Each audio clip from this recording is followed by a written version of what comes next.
আসসালামু আলাইকুম। আজকের এপিসোডটা হলো যেহেতু আমরা সৌদি আরবে আছি, তো সৌদি আরব প্রবাসীদের জন্য এটা একটা সুখবরে বলতে পারেন। কারণ যারা নতুন আসছেন তারা অনেকেই পাসপোর্ট নিয়ে আসছেন, আর আমরা যারা পুরানা ছিলাম বা আছি এখন, ওরা সবাই এমআরবি পাসপোর্ট নিয়ে আমরা আসলে আসছি বা এখনও আমাদের সেটাই অনেকে এখনও ব্যবহার করতেছি। তো গত কয়েকদিন আগে আমাদের সৌদি রিয়াদ অ্যাম্বাসি থেকে, বিশেষ করে অ্যাম্বাসির কর্মকর্তারা মিলে সুন্দর একটা উদ্যোগ নিয়েছেন, যেটা হলো আমাদেরকে প্রত্যেককে পাসপোর্ট দেওয়া হবে। এটা আসলে আগে ছিল না। আগে বলা হয়েছিল এমআরবি যাদের আছে বা সৌদি আরবে এমআরবি করতে হবে, পাসপোর্ট করা যাবে না। এটার কিছু যুক্তিকতাও ছিল।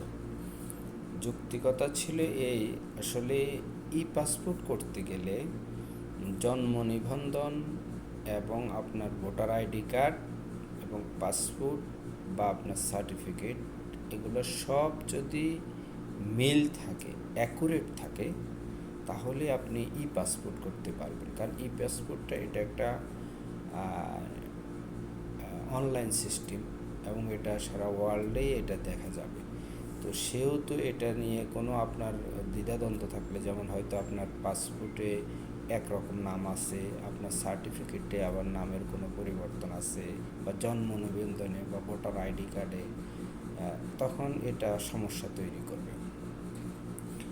এই জন্যই তখন বলা হয়েছিল, যেহেতু আমরা যারা সৌদি আরবে পুরানা যারা আসছি, তাদের আসলে অনেক ক্ষেত্রে তখন পাসপোর্ট করা হয়েছে, কারো জন্ম নিবন্ধন দেখেও করা হয় নাই, আবার দেখা যায় ভোটার আইডি কার্ড দেখেও করা হয় নাই, বা সার্টিফিকেট দিয়ে করা হয় নাই।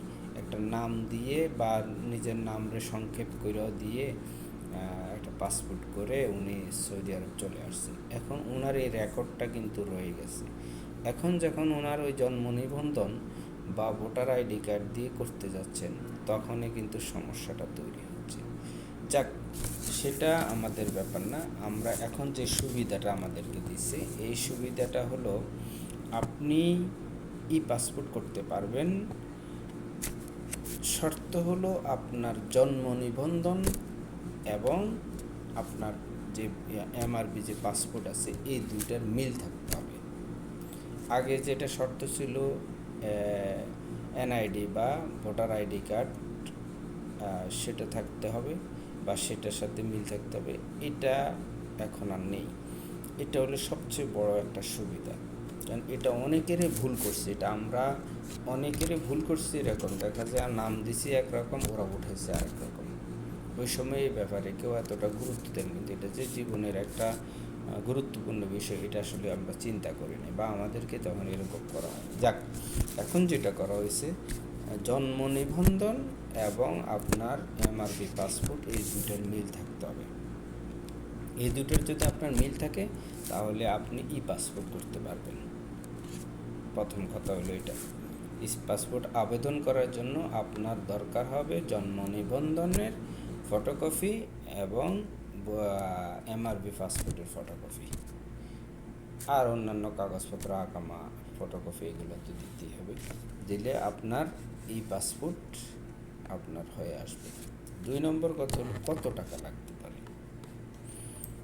পাসপোর্ট করতে নর্মালি আমাদের, যেমন আমরা এমআরবি করতে 125 টাকা 25 রিয়াল দিছি, যেটা হলো 5 বছরের জন্য।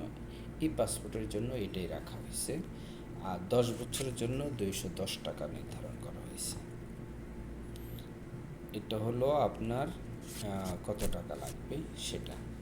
তারপরে হলো পাসপোর্ট কারা সুবিধা এখন পাবেন, এটা খুব গুরুত্বপূর্ণ আপনাদের জন্য। প্রথম কথা হলো পাসপোর্ট করার জন্য আপনাকে এই মুহূর্তে সুবিধা দিবে যাদেরকে, অর্থাৎ যারা পাসপোর্ট করে আসছেন, বাংলাদেশ থেকে আসার পরে পাসপোর্ট হারিয়ে ফেলছেন।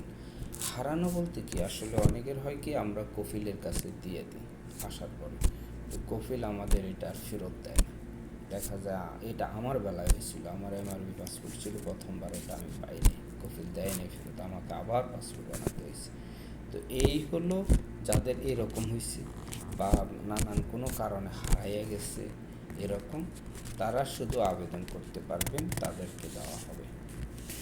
আর যাদের এমআরবি পাসপোর্টের মেয়াদ শেষ হয়ে গেছে বা মেয়াদ শেষ আপনি নতুন করে পাসপোর্ট বানাতে যাবেন, তখন কিন্তু আপনিও ই পাসপোর্ট বানাতে পারবেন। যাদের এখনও এমআরবি পাসপোর্টের মেয়াদ আছে সাধারণত ওদেরকে এখন দিচ্ছে না, ওরা এখন না যাওয়াই ভালো, ঝামেলা করাচ্ছে। বিশেষ করে যারা বেকায়দায় আছে, সমস্যা আছে, ওরাই করুক সেটা। 3 নম্বর হলো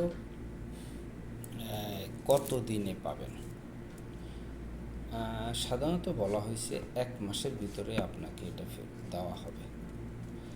তবুও যদি আরও কিছুদিন আপনি 1-1.5 মাস সর্বোচ্চ ধরতে পারেন, 1-1.5 মাসের ভিতরে ইনশাল্লাহ আপনি এটা ফেরত পাবেন। তো এই পাসপোর্টের ব্যাপারে এটা একটা সুখবর বলা চলে। এটা হলো আপাতত ই পাসপোর্টের ব্যাপারে।